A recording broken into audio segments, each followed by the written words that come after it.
Hi there. I'm going to show you something here. A lot of times when you come out of a sag up to your overbend, the cut stakes don't seem to want to work out. They'll be fine, and then when you get up to the top here, you can't get to the overbend before running out of cover. So instead of backfilling it all to re-dig it, you can walk right in there. Your tracks will follow down each side, and as long as you stay centered, the hole will walk in there no problem. There's another thing, but if you've got really bad tracks, like really loose tracks, I wouldn't try this because there's a good chance that you'll throw a track. But if you've got a new hoe or one that's only got a few hours on it, or it's got a new track frame, as long as you stay centered and level, you should be okay. See, now because that was out, I have to go right all the way back to the friggin' sag, redig this whole thing. Each one of these cuts that the swamper measured all came out according to what the engineer had. Then when we got to the top, they didn't jive, so now I've got to grade some out all the way up so that I can have cover at the top without having a big belly in between the sag and the overbend.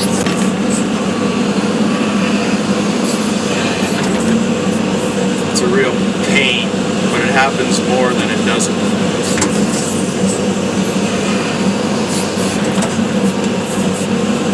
And as far as your tracks, like you're going to leave tracks in the side, on each side you'll see as I back up.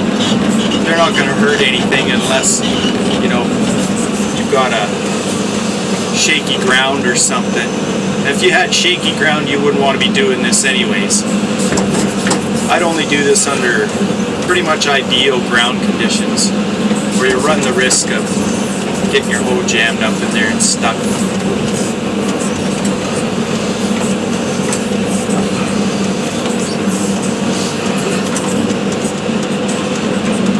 Just flip your dirt back with you, because you're down so far in the ditch that chances are you're not going to be able to swing without your counterweight hitting the side of the ditch.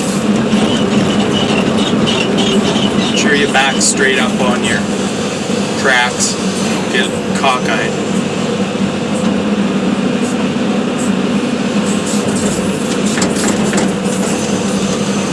As you can see my tracks there, your tracks basically just carve their own little road down into the ditch.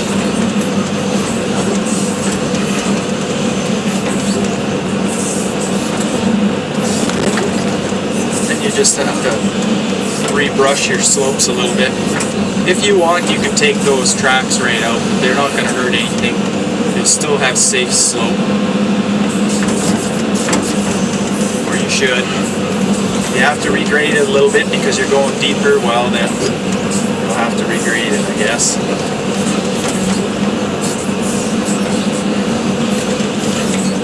That's basically it. You don't have to, you know, completely backfill or partially backfill anything. Most times you can just walk right down your slope, as long as you got a decent slope. If it's too steep of a slope, you're going to have trouble. If you got a nice 45, there. If you got a nice 45, it should work no problem. Now hopefully when I get to the top here, this works out this time. If it doesn't, then I'll have to roll back in and do it again. Because now I'm just going by eyeball. It's a cut stakes, obviously. A lot of times, the cuts that they have are measured off the center of the ditch. And there could be a hump in the center, and when you dig it out. You only measure off the work side or the ditch side, either one. One could be higher or lower. They both could be lower than the center of the ditch when they put these cuts in.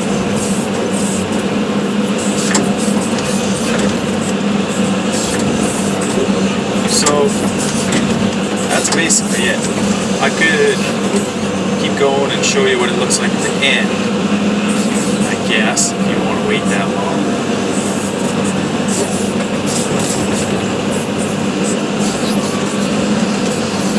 Shouldn't take me too long to get right back to the top. If you just leave it, then you end up with a big belly between your sag and your overbend, and it forces the overbend to hang up, which looks horrible, and then you still wouldn't have cover. You pretty much have to do this.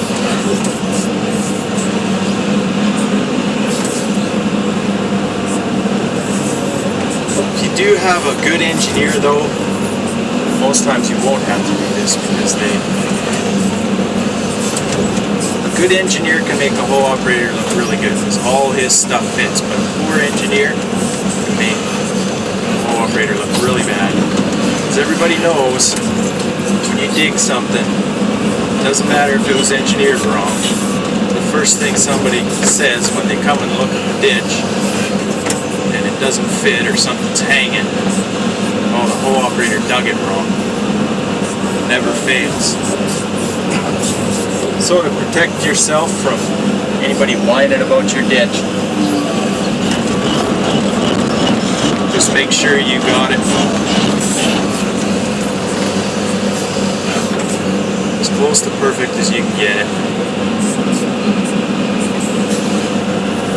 Now hopefully this worked out.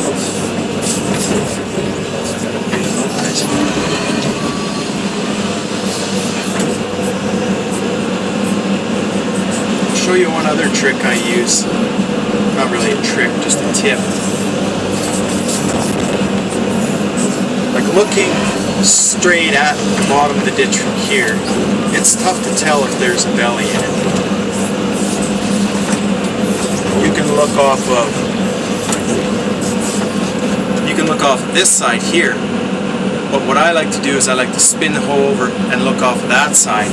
You get a way better idea if it's flat or if it's got a belly in it or a bit of a dip in it. Ideally you want it flat from sag to overbend or vice versa.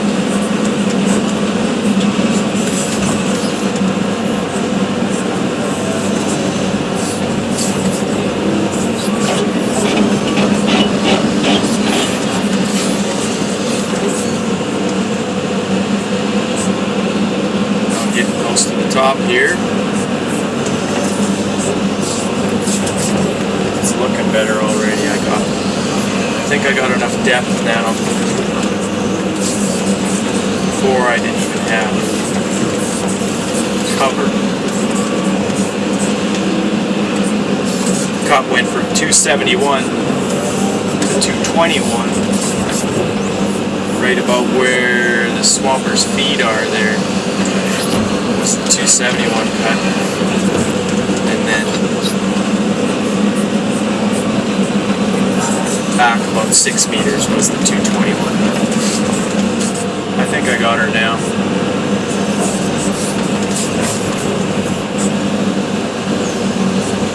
Yeah, good now. Well, I hope that tip helps.